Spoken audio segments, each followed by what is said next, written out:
आदाब दोस्तों, आज 7 फरवरी 2025 है। पेश है आज की कुछ अहम खबरें।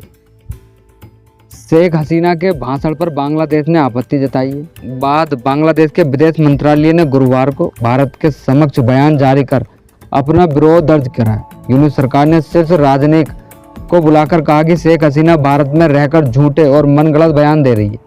छात्र आंदोलन के चेहरे और अब सूचना प्रसारण मंत्री बने चुके नाहिद इस्लाम ने भी इस पर आपत्ति जताई। उन्होंने कहा कि अगर शेख हसीना वहां से राजनीति करने की कोशिश करेंगी या वहां बैठकर राजनीतिक सभाओं को संबोधित करेंगी तो इस सब की जिम्मेदार भारत सरकार होगी। शेख हसीना ने बुधवार रात फेसबुक पर अपने समर्थकों को संबोधित किया था। उनके भाषण से पहले बांग्लादेश के कई शहरों में हिंसा भड़क गई थी और प्रदर्शनकारियों ने पूर्व प्रधानमंत्री शेख हसीना के पिता और बांग्लादेश के संस्थापक शेख मुजीबुर रहमान बंगबंधु के ढाका स्थित धनमंडी 32 आवास पर धावा बोला और तोड़फोड़ की। गुरुवार सुबह शेख हसीना के घर पर सुधा सदन में भी आग लगा दी गई। बांग्लादेश की एक्ट्रेस मेहर अफरोज सोन को गुरुवार रात गिरफ्तार कर लिया गया। ढाका ट्रिब्यून के मुताबिक उन्हें देश के खिलाफ साजिश रचने के आरोप में गिरफ्तार किया गया है। हालांकि उनके अपराध के बारे में ज़्यादा जानकारी नहीं दी गई। सोन को राजधानी के धानमंडी इलाके से गिरफ्तार किया गया और उन्हें शुक्रवार को अदालत में पेश किया जा सकता है, जहां पुलिस आगे की पूछताछ के लिए रिमांड की मांग करेगी। सोशल मीडिया पर दावा किया जा रहा है कि यूनुस सरकार की आलोचना करने की वजह से उन्हें गिरफ्तार किया गया है। अमेरिका से भारतीय महिलाएं भी बेड़िया डालकर लाई गई। यूसी आर्मी के प्लेन से अमृतसर लाए गए भारतीय अमेरिका में 11 दिनों से कैद थे। अलग अलग कैंप में रखे गए थे। इन लोगों को टॉर्चर किया गया, मारपीट के साथ भद्दी गालियां तक दी गई। एयरबेस पर हाथ, पैर और गले में बेड़ियां डाली गई। काले कपड़े से चेहरा ढक दिया गया।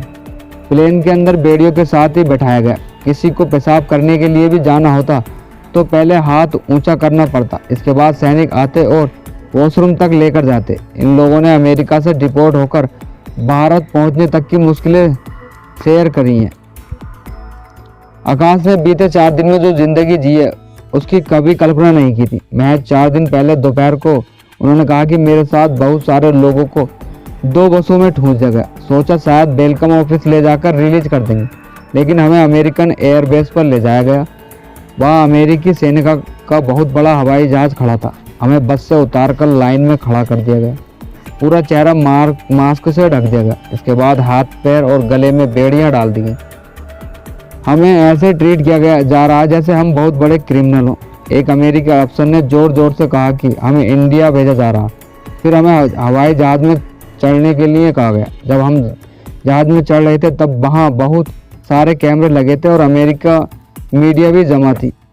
प्रधानमंत्री नरेंद्र मोदी 12 फरवरी से 2 दिवसीय अमेरिका दौरे पर जाएंगे, जहां वे अमेरिकी राष्ट्रपति डोनाल्ड ट्रंप से व्यापार और रक्षा समेत विभिन्न मुद्दों पर बातचीत करेंगे। मोदी के इस दौरे से पहले भारत के मोस्ट वांटेड आतंकी गुरपतवंत सिंह पन्नू ने एक वीडियो जारी किया है। वीडियो में आतंकी ने सुरक्षा एजेंसियों के अधिकारियों को अमेरिका में बसाने का लालच दिया है। पन्नू ने वीडियो में कहा कि नरेंद्र मोदी राष्ट्रपति डोनाल्ड ट्रंप से मिलने वाशिंगटन डीसी आ रहे हैं। इस कूटनीतिक मिशन में जो खुफिया अधिकारी हैं और रो आईबी जैसी एजेंसी हैं, उन्हें अमेरिकी सरकार को सहयोग करना चाहिए।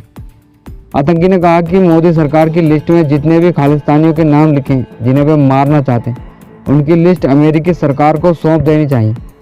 आतंकी ने एजेंसी के अधिकारियों को लालच दिया है कि सिख फॉर जस्टिस के पास 10 लाख का सेफ्टी फंड है। जो भी रो या आईबी अधिकारी मोदी के खिलाफ सबूत देगा, हम उसे सुरक्षा देंगे।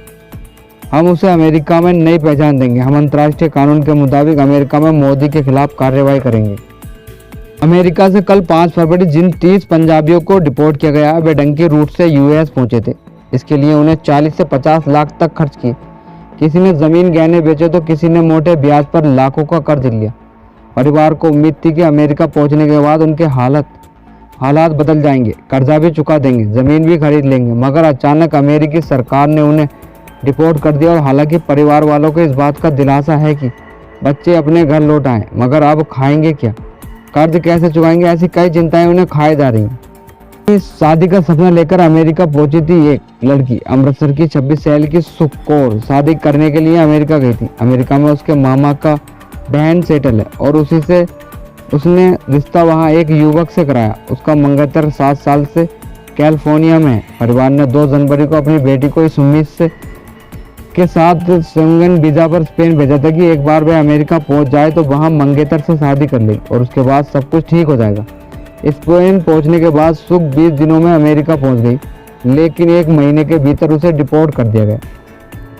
सुख के माता पिता खेतीबाड़ी करते हैं। बेटी को अमेरिका भेजने पर परिवार ने करीब 40 लाख रुपए खर्च किए। इसमें से कुछ रकम उसके मंगेतर ने भी दिए, लेकिन अब बेटी वापस घर पहुंच आई है।